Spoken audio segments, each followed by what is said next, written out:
Welcome to Franchise Focus. I'm Laura Blackmore.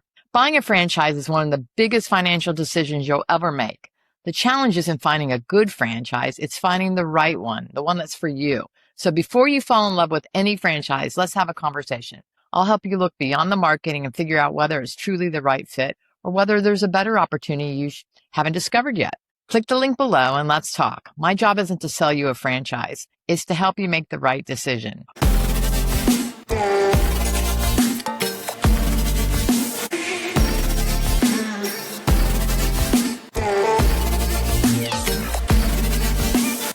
Today, I'm talking with franchise owner Lee Sheridan, an entrepreneur who has spent nearly a decade building a successful business with two Maids. What started with a location has grown into multiple territories. Along the way, he's expanded it into hospitality cleaning through beach hospitality services. Before becoming a business owner, Lee spent more than 20 years in corporate leadership in the insurance industry.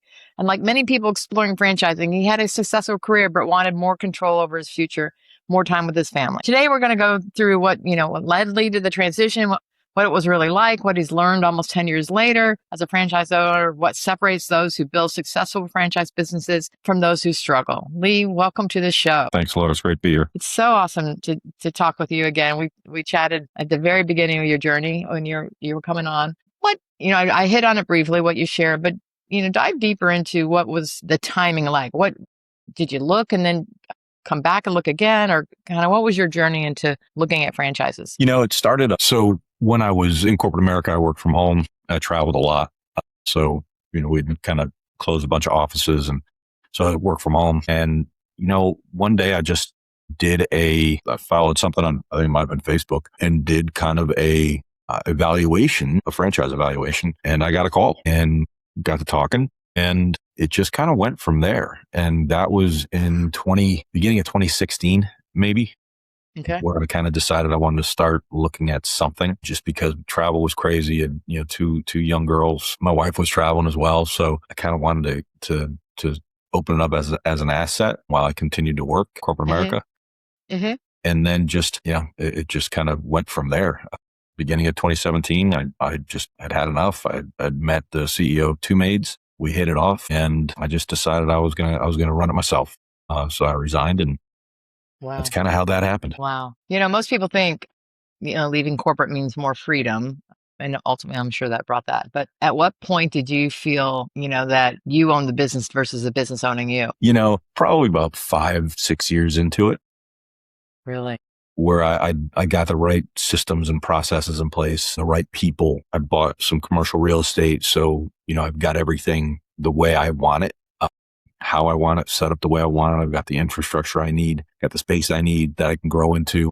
So I'd probably say 5 or 6 years into it is when I felt that I can step away for an extended period and not miss a beat. We continue to grow. And that's the case now. I mean, I'm only here because I got nowhere else to go. I can't stay home all day. And so I do a lot of other things additionally, and I handle some of the marketing and things that we do here. So yeah, I mean, I don't need to be here. That's fantastic. What was that journey like, if you can remember? So now you've grown to that. What was the first 12 months like for you? Oh, it was awful. It was awful. Yeah. And I say that, and I can say that confidently now, considering where we are, but it was awful, right? I mean, everything was a first, right? So we, allegation of theft, well, that was a first. We had somebody get hurt. Well, that was a first. No call, no shows. Well, that was a first. Customers complaining, that was a first. Everything was a first, right? So that really helped us put policies, procedures, guidelines in place. So the first year was tough, right? I mean, you're figuring out how to manage the system. You're figuring out how to manage the schedule. You're figuring out how to manage your people, the business, the money, the marketing. So everything is happening. And for the most part, it's really just you, right? So when you are wearing every single hat, it's hard, but the education that you get along the way is well worth it, right? So now we know when these things happen, this is how we handle it, right? There's no more firsts, right? Knock on wood, but there's really no more firsts. We've handled it. We've got a solid network of business partners. We have a solid network of business advisors that I'm with.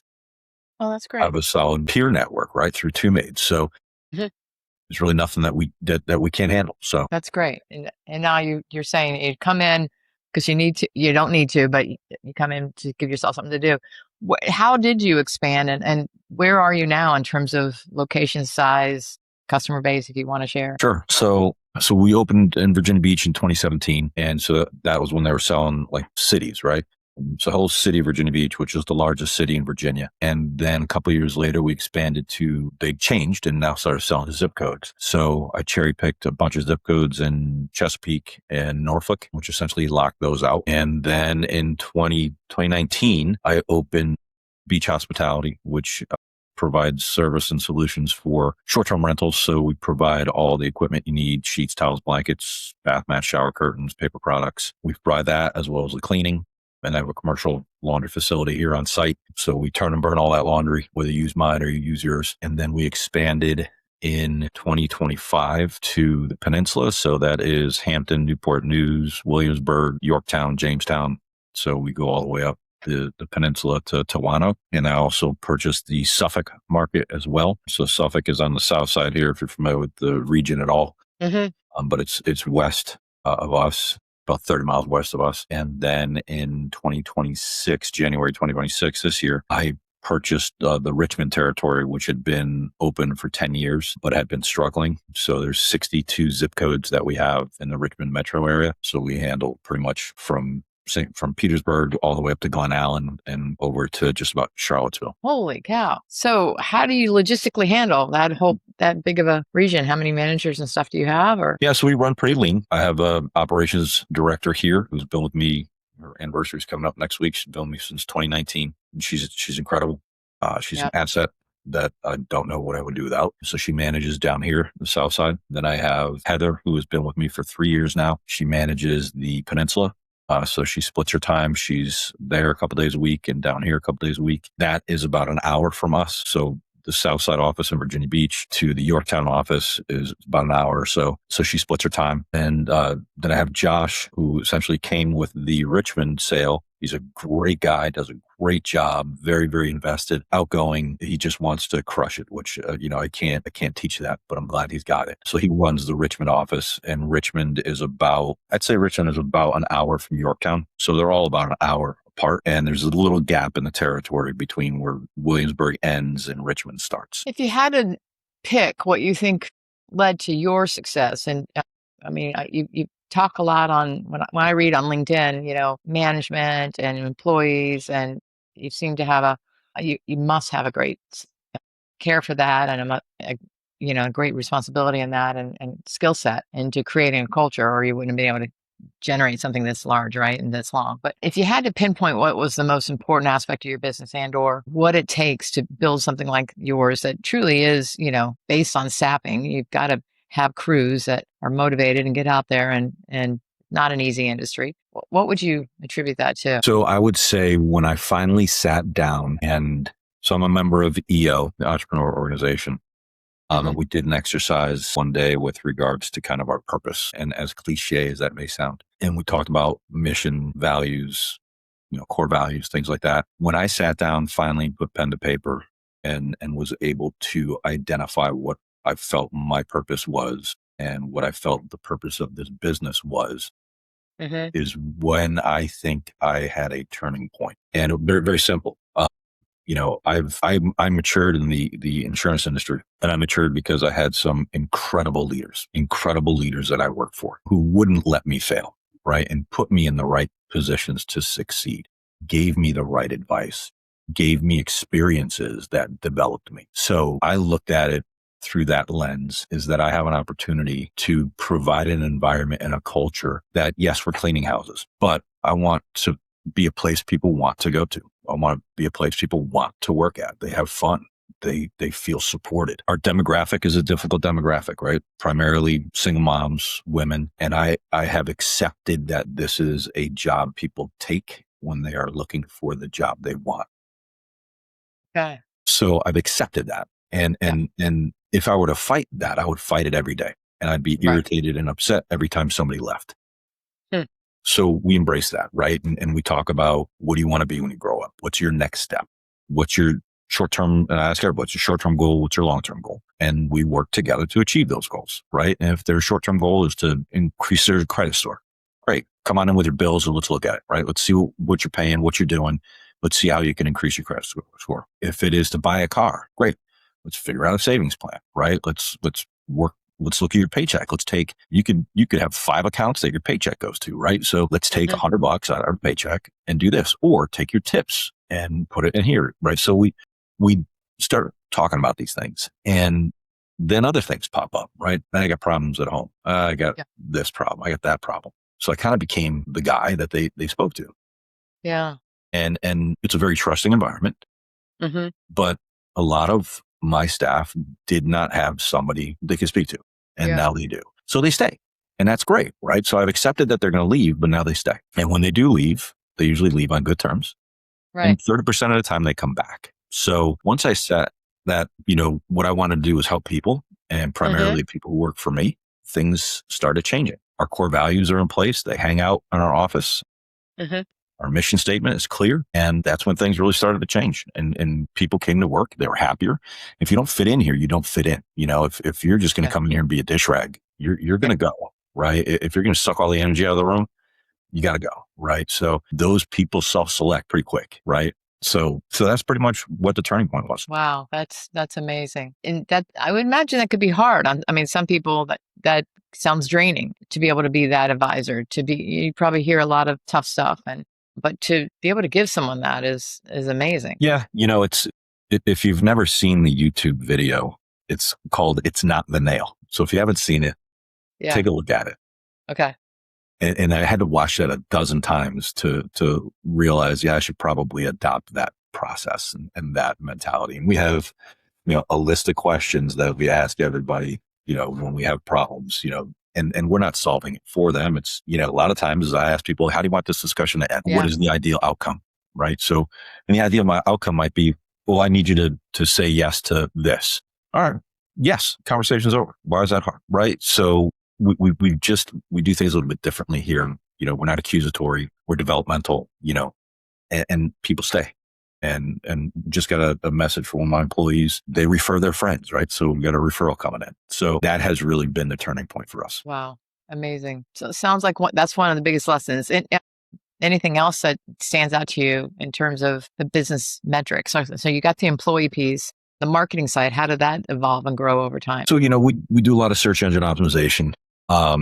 And that takes time. We do a lot of referral programs with our customers. That works well. We have a lot of social media stuff we put out. That works really well. It's not cheap, but it is, it does, the ROI is worth it. But, we've grown. Here in Virginia Beach, we have over 600 recurring customers. And then across all the territories, we're close to 900. And we're in well over 1,100 homes a month. So it's a lot.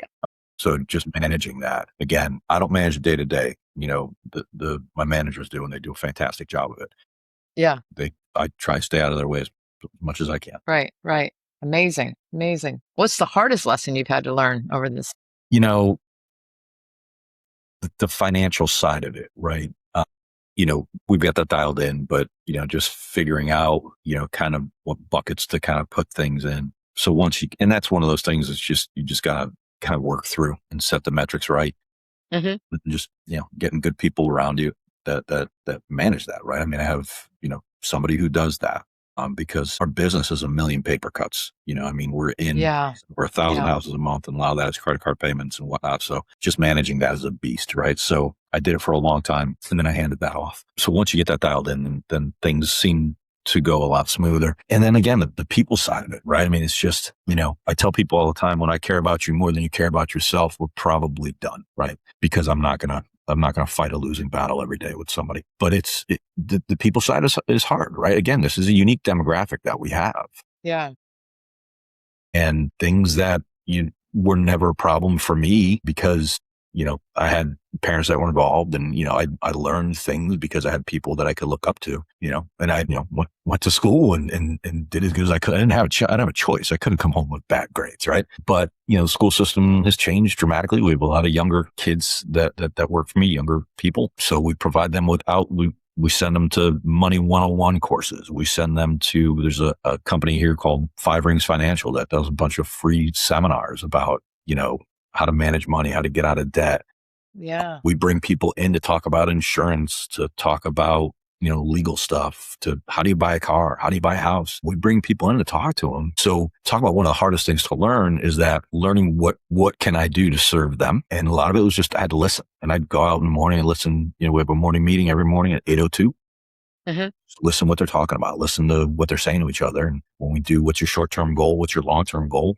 People want to buy houses, buy cars, go on vacation, right? So I'll bring in a travel agent, right? I'll bring in a used car dealer that's a friend of mine that is trustworthy. So we do a lot of that stuff. And I have somebody work for me who just bought their second house. 3 years ago, she bought a house. 3 years ago, she bought a house, and I provide her with a loan officer. And then she decided she wants to be a landlord. So she essentially saved and saved and saved and saved. So she's putting that house for rent, and she just bought another house that she's moving into with her family. And she cleans houses. And she's done by 5:00 every day. And when I asked her how she did it, she's like, she's got a whiteboard, like I got a whiteboard in my office. Yeah. She just whiteboarded, I need to save X amount of hours, from each paycheck. And she did it. Wow. That's huge. Yeah. A lot of people, a lot of us can't do that. Yep. Any mistake that you think you made early on that made you a better owner now? Made a ton of mistakes. Yeah. And I just say it was just a lot of money mistakes, marketing mistakes. And I paid for quite an education. Yeah. I think one of the mistakes I made initially, and again, this is pretty cliche, but money isn't the only thing that motivates people, right? And so I would try and solve problems with that. And then I realized it's people needed benefits, right? So we offer benefits now. People needed education, so we offer that now. People needed opportunity, so we offer that now. So a lot of it was, people coming with they need a loan. I'm like, okay, now if you want to do that, you got to come in here and you got to bring me your bank statement. You got to bring me your bills. If you want money from me, I'm going to sit down and we're going to go through a budget, because you're going to only ask once, right? So better make it worth it, because now you owe me, right? So yeah. So we sit down and we do that. And you know what? A lot of times people ask, and I'm like, yeah, sure, bring your stuff in. They never bring their stuff in, right? So it's that 10% of people that thrive. And so, like I said, I've got people who've been with me for cleaning houses for 6 years. People that have left and come back and been here for 2 or 3 years. So, So that's probably the biggest mistake I made. Lesson I learned is that, you can't just, strike somebody a check, because they'll never figure it out. They'll never figure it out until you sit them down and figure it out. We found a woman years ago who worked for me, and she was spending almost $400 a month on coffee. Starbucks. She lived about 45 minutes away. She'd get a Starbucks, like $8 or whatever coming in, and she'd get the same thing leaving to go back at night. And I'm like, I bought her a coffee maker, a bunch of syrups, and she bought the coffee. And I'm like, figure out how to make it here. She saved over $400 a month. She couldn't make her car payment. And I'm like, here's $400. Like, will that cover it? And she said, yeah. Well, she was making money, just literally drinking gallons of coffee. So crazy. Amazing. Wow.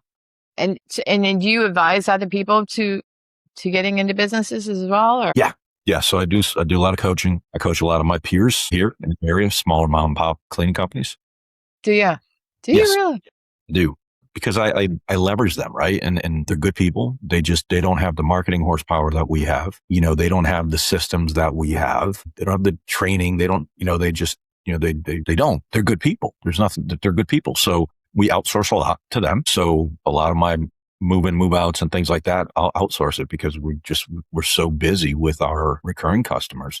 If we can't do it, I'll call them and say, hey, listen, I got this for you, and they'll take it, and it's a symbiotic relationship, right? Because they'll do the same thing with us. And it's just good to have those referral partners. And like I said, I coach them, and some other small businesses in the area, just because, again, I think my purpose is to help people.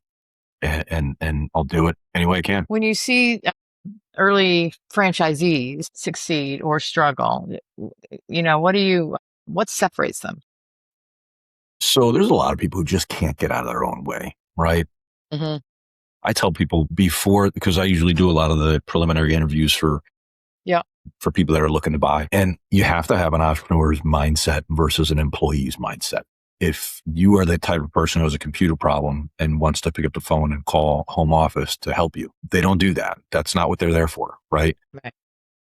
It's your business. you're a business owner. Like, you don't have an IT department. And that was the hardest thing for me, is coming from corporate America, is Yeah. I got an IT department. I've got, whatever. I could just pick up the phone and somebody would help me, right? Well, you've got to figure out that solution on your own, right? So people who don't have the appropriate mindset, they're just going to struggle. I tell people a lot of times with this business is that, you have to have a high risk tolerance. You gotta be okay coming to work and nobody shows up, right? So if that's something that's going to just derail you, then you this isn't for you, right? Right. So we talk a lot about those things, and listen, I've had days where staff didn't show up, right? Like, I only had 2 or 3 people, but maybe one showed up, figure it out, right? Now, I think Friday we had 5 people call out. It happens, right? We've got kids, we've got cars, we've got dogs, we've got houses. Things happen, right? And so it was just one of those days where 5 people call out and Sandy made it work, right? That's amazing. I'm not going to lose any sleep over it. She's not going to lose any sleep over it. We'll figure it out. And she did. So, and customers are understanding for the most part. Customers are understanding. I mean, I don't know about, where you are, but here it's just hard to find people to show up sometimes. Well, that's true. Yeah. I mean, there was I saw on Facebook the other day, there was a Hardee's or something down the street that had a sign on the door, closed. No employees showed up. We don't have that here.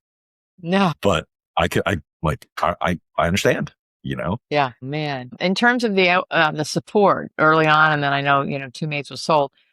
How has that transition been? And, is the support where you thought it would be? What do you wish that maybe there would be more of? I'm an 80% guy, right? I don't need 100%. I think that's unreasonable. We get what we need, the support that we need. We have good systems. We don't have great systems. We have good changes.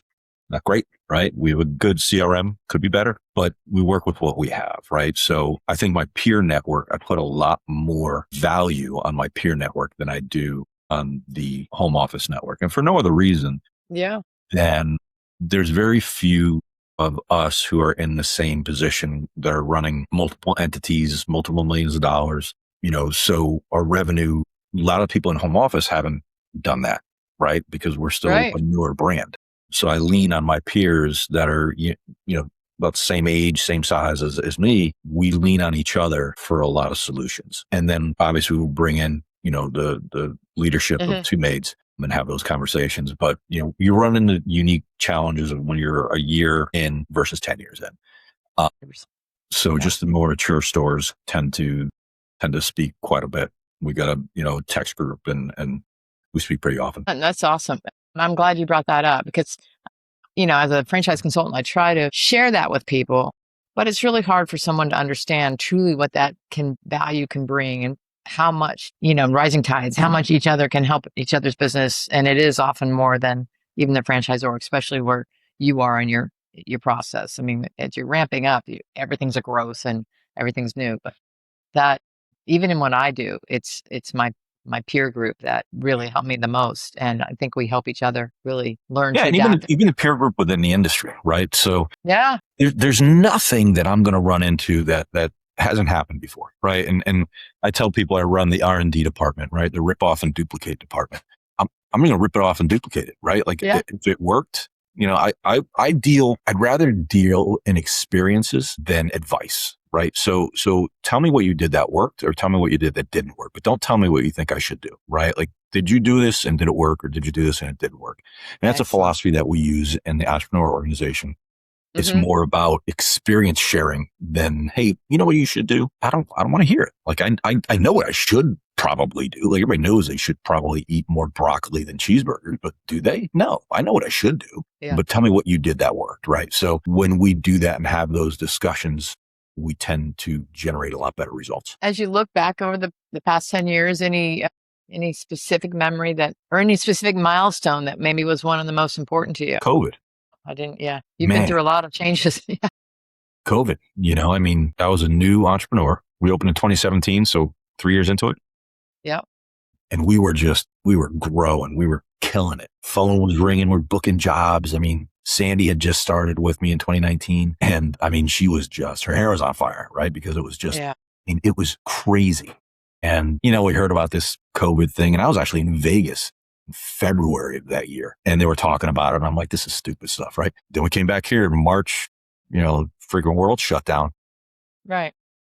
And I just remember, they closed schools, they did all that stuff. But, it's just gonna be 2 weeks, So the phone starts ringing and people canceling. We had close to 200 recurring customers then, and we dropped under 100 in like 2 or 3 days, right? Because Whoa. people call them like, oh, people were terrified. You can't come in my house. You can't come in my house. The Right. Navy locked down. So we're in a Navy environment here. This is a military environment. So Right. they essentially had orders that you couldn't let certain people in your house. You could not go to restaurants. You could not do this. So all the phone calls were cancel, cancel, cancel, cancel, cancel. This is what I do now, right?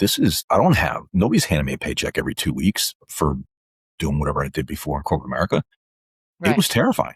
So Sure. I tell people this, and thankfully I came in, I was funded well. So I tell people it's the same scenario of the scene in Forrest Gump where they were the only ship at sea during the hurricane, and they came back in and all the ships were, beaten up. That was us, because I decided to sink money into marketing, even though we can't get into people's houses. I'm like, we bought yard signs. We got radio spots. We sunk a ton of money into marketing, and I hired people. And then I bought commercial cleaning equipment. I bought a carpet cleaner. I bought a fogging machine. And I started marketing to the commercial side, saying, hey, nobody's in the building. Let's get in there and sanitize. Yeah. Yes. Yeah. We started doing that. I was hiring people from every cleaning company. I had employees some days that all they did was sit in the office, and I paid them. We knocked on doors and we gave care packages, our old customers and their neighbors, right? So people who left us, we just knocked on the door. We gave them a care package that had, because you got to remember, toilet paper. You couldn't get toilet paper. That's right. Oh my Right? God. How you say, I forget. Couldn't get toilet paper. You couldn't get paper towels. You couldn't get, sanitizing equipment, stuff like that. So, hey, listen, when COVID hit, I literally called my distributor. I said, I'm coming now, and I'm going to take everything you have. I loaded up my pickup truck, thousands and thousands of dollars of stuff. So we had it. I'm like, I'll be damned if I'm not going to be able to get this crap. So we had it, and we put together little care packages for customers and their neighbors. And it had sanitizing spray, it had gloves, it had masks, it had toilet paper, paper towels. And that's what we did. And I paid my people to go knock on doors. And then when the governor said, you can come out of your house now, our phone blew up. I had to hire an answering service, because other companies, small mom and pops, think if you only have 30 customers, you got nothing now. You've got to go work for somebody else. The bigger ones laid their people off, right? Mm-hmm. They laid them off. So Sure. I had more employees than I knew what to do with, and we had no work. And then the phone starts ringing, and yeah, we can come clean for you tomorrow. Yeah, we can come clean for you next week. Yeah, we can. And all we were doing were deep cleans, because people were locking their houses for the past X amount of months. So we went from not doing anything to absolutely overwhelmed, working 7 days a week. And so that was terrifying, but it was that paid off. And again, Clearly, what a visionary business, coming from the insurance risk side, I'm like, let's roll the dice. Like, what's the worst thing that's going to happen? I'm going to lose 10 grand in advertising, but people are going to know who we are, so Wow, it was terrifying, but it was, a lot of sleepless nights, I tell you. Wow. How long were you guys, when were you able to start entering homes again? It was May, the end of May. So it's quite some time. Yeah. Yeah. I mean, all of April was just, it was insane, but there were a lot of people who, because they worked from home, right, that we would go clean for them. They just leave the house, right? They just left the house. They're like, okay, we still want it cleaned, and I was on the news all the time. Like, I was marketing like our cleaning for a reason stuff. Like, I understand what the government's telling you, but you need to have a clean house to protect yourself. What we do protects you, right? So a lot of people were like, oh, it makes sense. And they would just go sit on their back porch or whatever when we were cleaning, so, and we always wore masks and gloves, and the fogging service was a great thing. We did that with, the Airbnbs and stuff like that. So we were able to supplement to float those couple months, but it was tough. Kudos to you. That's amazing. Wow. And a lot of it, and I'll tell you, a lot of it was, I was a member of the Entrepreneur organization. And I keep plugging them because clearly. I got, having those resources at my fingertips. I mean, we were on Zoom calls with our banks, lawyers. How do we get that PPP money? How do we get the EIDL money? Sure. How do we get the ERTC money? How do we get this? How do we get that? I mean, and all of that came in. That's how I was able to buy commercial real estate, because everybody got out, right? Nobody was in. They're all working from home. So the value went down. Sure. But I was flush with all this money from all those programs. So I'm like, Why would I pay rent? I'm going to buy a building. Yeah. Now they pay me. Brilliant. That's So fantastic. it just, so a lot of that just was timing, right? So we just, made the right decisions at the right times. Do your girls want to be legacy owners of this, or what's your? No, they don't. It's, which, and that's the thing. Now we're starting about talking about the exit strategy. My oldest daughter, she's married. I just had my first grandson Well, 3 weeks congratulations. ago. Yep. Oh, wow. So she's a public school teacher. Her husband's a federal officer. Okay. My youngest just graduated from VCU in May, Virginia Commonwealth University, and she is in the finance sector. So she just started her big girl job last week. So, they don't want anything to do with it, and that's fine. So now we're just, flush with a couple assets that, because the contracts are 10 years. So I'm re-upping obviously Virginia Beach next year. And then the other ones are staggered a couple years. So I will re-up. And then, because of the amount of territories I have, I don't know if I want to sell them off in one big package or, chop them up so I'm in that process now of evaluating my options to determine which one is going to be most lucrative, obviously, because this is my retirement, right? This is. Yeah, no, you did it. Yeah. No, it should do very well with that. I don't know. I mean, you certainly want to start right as one, and then if it doesn't work, start breaking it up. But and that was, I don't think that was somebody. ever really the intention, was to kind of grow. But again, I've got a great manager. She's great. I trust her. She knows what she's doing. I couldn't do it without her. So I have that. And if I didn't have that, then I couldn't expand to the extent that and just, finding good people. It's, that's one thing that we continue to do. We do group interviews every Tuesday at 10 o'clock. Right. And I still handle that.